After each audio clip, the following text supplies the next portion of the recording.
The Gloriana Set by ThebeMoon. Chapter 73. Slytherin Party, Part 2. "It's Marcus, actually," said the wizard, utterly unfazed by Hermione's kiss. "Did you just call me Draco?" "Draco Malfoy. He's a very powerful wizard. I'd hate to cross him." Blood pounded in Hermione's veins, and for the first time that night she truly felt the music. She twined her fingers with his, tugging lightly. "Dance with me some more, Marcus." She leaned forward in a classic Ginny move, her lips only inches from his. "You said yourself, my boyfriend won't mind." "Oh, I'm shocked, really," the wizard said as she led him to the dance floor. "Hermione Granger seducing boys at parties? Does this mean you're going to educate me?" Hermione ignored this, as well as the wide-eyed looks around her. Her reputation was in tatters anyway. She was furious with him, but it could wait. Draco was here, he wanted her, she wanted him, the music was pounding, and they were going to dance. As if on cue, the phonograph shifted to a crooning, wailing beat that sent the partygoers already high on teenage hormones into a frenzy. It was so weird to dance with this wizard. The height was different, the hair, the feel of his skin. But the murmuring kisses on her throat, his fingers tracing her Gloriana pins, and the movement of his body against hers was entirely familiar. "Hermione," Draco whispered with that dangerous heat she knew so well. Hermione moaned, and suddenly she was roughly pushed away, spun around, and drawn back again. Her back against his chest. His hands were on her hips, his lips at her throat again, and she tilted her head back against his shoulder to allow better access. "Ugh, I want you, Hermione," he groaned hoarsely into her ear. "You're so sexy tonight. You've been driving me mad." His voice deepened. "Move with me, darling." She raised her arms, hands easily reaching that unfamiliar curly hair, and they undulated to the music, Hermione pushing back against him, Draco pressing into her. "You want it too, don't you, sweetheart? Such a—" He whispered a stream of filthy words and suggestions in her ear until her body thrummed with the need to the music. "Touch me, Draco," she moaned, eyes closed. "Please, She felt his hand slide up her leg, raising her dress slightly.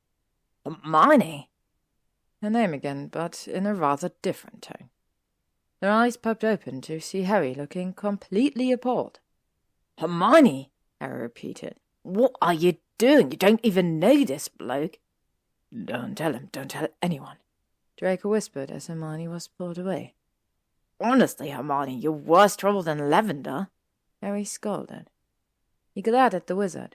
"She's not one of your Slytherin sluts, you little fuck, so why don't you take yourself off?"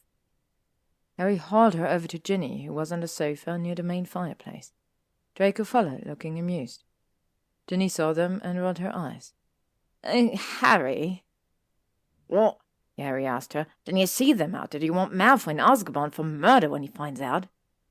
"It's true, I'm very frightened of Draco Malfoy," the curly-haired wizard said. "He's quite powerful. And handsome." Hermione bit down a smile. "What are you still doing here?" Harry snapped, sounding just like Ron. "Get away from her." Ginny jumped up. "Come on, Harry, let's dance." "I'm not leaving her alone with—" Harry began, continuing his Ron behavior. "Yes, you are," Hermione said. "You'll just have to trust me. I will sit on this sofa with Marcus and behave myself, and you will dance with Ginny." "Come on, Harry." "What, Ginny? We can't." "We certainly can. She's a big girl." Ginny took his hand. "Come along," she said in a bossy tone, worthy of Hermione herself. She flounced off, hair rippling, pulling a reluctant Harry behind her. "So much for my secret identity," Draco said, joining Hermione on the sofa. "She won't tell Harry," Hermione said. His closeness affected her, even in his present form, but Harry had severed their brief, heady connection. Draco sat stiffly, both feet planted on the carpet, hands on his knees.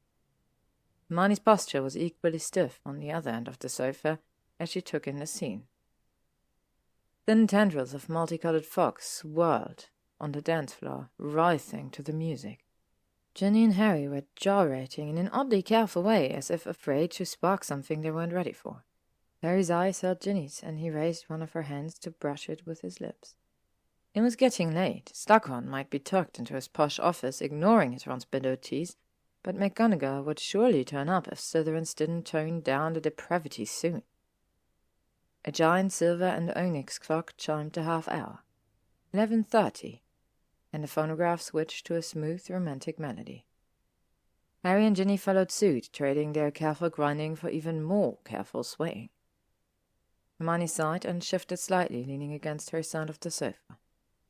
She crossed her legs, drawing a quick glance from Draco, but still she said nothing.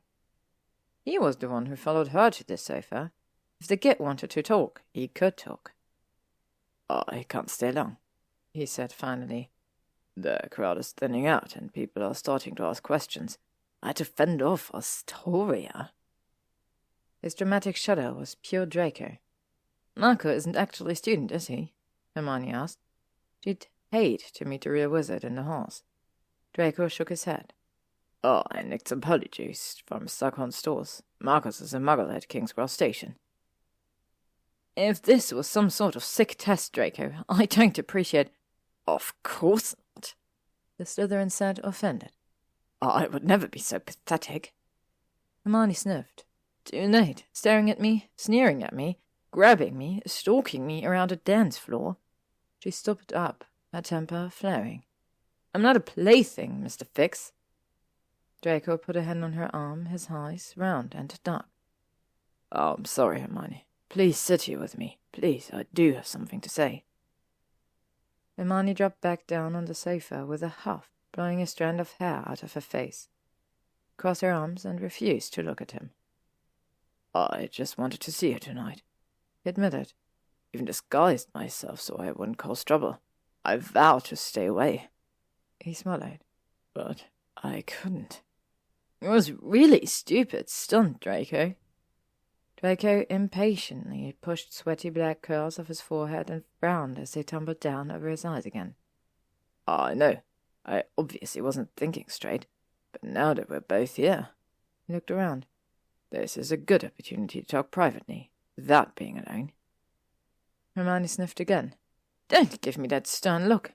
Aren't I behaving? I wasn't the one following you around, showing off my charming lack of charm." Draco smirked and began rolling up his sleeves. "It seemed to work well enough on—" His voice trailed off as he stared down at his forearm. "What is it?" Hermione asked. "There's nothing." She saw the look on his transformed face and stopped.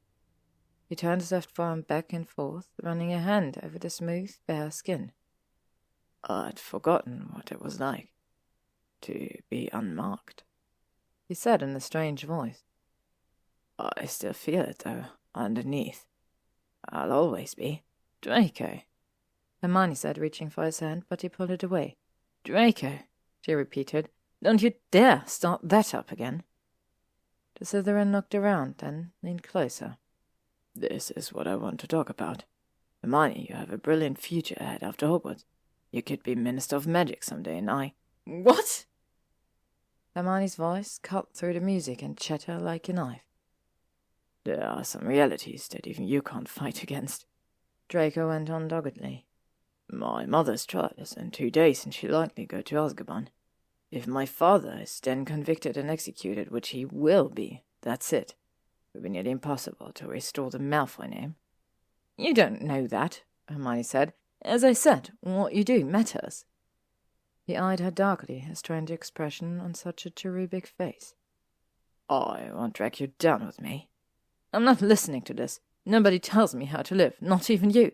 I love who I want, when I want, when I want." Draco's eyebrows lifted. "Love?" Hermione groaned. This was ridiculous. This time to talk of love in such a setting, with his parents facing imprisonment and possible execution, not to mention that Draco was a good 4 inches shorter, with chubby pink cheeks. "Damn it, Draco, you promised you wouldn't do this," she said. "You promised you'd haunt me always in some creepy way." She switched to a wheedling tone.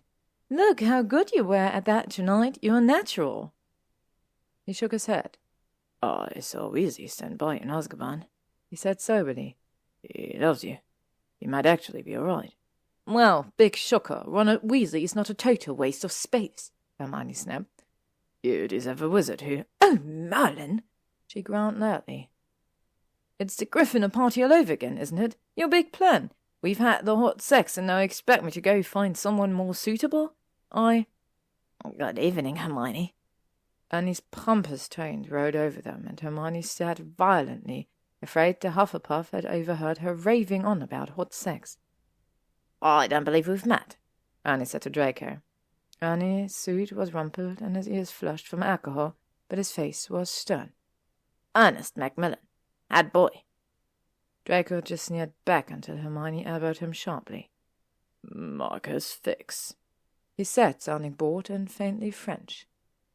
I've never noticed you before, Annie said, suspicious. Draco inspected his perfectly manicured nails. Transfer student, Beaubaton. Annie looked offended. I wasn't informed. As head boy, it is my duty to welcome all new students. He paused. I also feel a moral imperative. Don't, Annie, Hermione warned. Annie's ears were bright red. Hermione, it must be said, I don't know what you're accustomed to in France, Mr. Fix, but here we treat witches with more respect. Really? Draco said bluntly. So if you had the chance to stroke Miss Granger's leg while whispering filthy things in her ear, you'd run off, bleating about her virtue? His voice was pure Astoria. So sad. Now Annie's entire face was red. How dare! Annie! Hermione reached out and squeezed his hand reassuringly, ignoring Draco's slight glare. I appreciate your concern, but I'm just going to stay here and wait for Harry and Ginny. If you're sure, Hermione, Annie said doubtfully. Hermione released his hand and nodded, and Annie strode away, back stiff. Hermione glared at Draco. I should dance with Annie again on general principles. I could unbutton his shirt and whisper dirty. Don't you dare, Draco snapped. She snickered. Your plan's just as stupid now as it was at the Gryffindor party. Even if you succeed in pushing me away for good, don't think for a moment that I would turn to a wizard you deem suitable. Draco stared at her, dark eyes wide. So go ahead and end everything between us. Hermione went on, waving a hand. Just walk away. Who knows what I'll do then? Maybe I'll visit Victor in Bulgaria. We used to write, you know. Or maybe hunt dragons with Charlie Weasley. He leaned closer, holding his eyes with hers. Or maybe, Draco, I'll choose. How did you once put it? A pale shadow of what I really want. Draco looked horrified. You wouldn't. You'd forgive him? I've forgiven you for far worse. You couldn't possibly. We'll see. Hermione stood, bringing Draco to his feet as well. Don't think you can control me. Walking away won't keep me safe. Quite the opposite. Draco looked too appalled to speak. Hermione stepped closer and kissed him lightly on the lips. I'm not trying to hurt you, Draco, she said quietly. But as you've said before, I have no sense of self-preservation. Draco opened his mouth to object, but then his eyes flickered to his arm. A faint outline of the dark mark was spreading on his skin, and thin white blonde streaks had appeared in his hair. The Slytherin gave her a hard look, then spun on his heels and stalked away. Hermione watched that strange curly head disappear down the dormitory stairs, then turned back to see Theo standing nearby, looking at her reproachfully. Honestly, you couldn't please anybody tonight. Why are you kissing seventh years? Theo wanted to know. He stepped closer, a glass of scotch in hand. Hermione fell back onto the sofa, feeling drained. She just wanted to go to bed. I don't owe you any explanation, she said, kicking off her silver sandals. But before you start on me, Theo, try to remember which of the two of us is more trustworthy. Theo clenched his jaw, but remained silent. Better, Hermione said. There is hope for you yet. A small smile. May I join you? Hermione gave a tired wave of assent. Then she conjured a red velvet ottoman with gold tassels and put her feet up, wiggling her silver-painted toes. She was going to sit with another annoying Slytherin. She might as well be comfortable. Theo sat beside her, saying nothing, and they watched the party in silence for a time. It was nearly midnight. The Harpies had left, Lavender and the Patil twins too. Blaise had also disappeared, but Ernie was lingering near the portrait hall, chatting with Neville and Pansy. Ginny and Harry were on the dance floor, but instead of dancing, Ginny was using the extra space to show Harry some Quidditch moves with a silver-topped cane. What Lucius wannabe came to a party like this with a cane? Hermione watched her friends fondly. Ginny looked so happy to be instructing Harry, and Harry looked like his old self, with his coat off, his hair disheveled, and his shirt-tail sticking out. "I still think you and I can be friends," Theo said suddenly. "Go be friends with Astoria," Hermione said, leaning back and closing her eyes. "I told you I'm not going back to her," Theo said. "I don't want some cold grasping." "Fine, whatever. I still see no benefits in being friends." "Entertainment value," he said promptly. "Ron will never give up." Hermione yawned. "I'm too tired to fight about this." "You had it right earlier. We're acquaintances, but not friendly acquaintances." "Very well." If there was one skill Theo excelled in, it was tactical retreat. He said no more, and before long Ginny and Harry came over. "We're all heading out," Ginny said, twirling the cane like a baton. "Come with us, Hermione?" "Yes, come with us," Harry said sternly. Hermione sighed. Harry obviously had no intention of leaving her with Theo, and she didn't want to stay anyway. She stood, trying and failing to straighten her dress.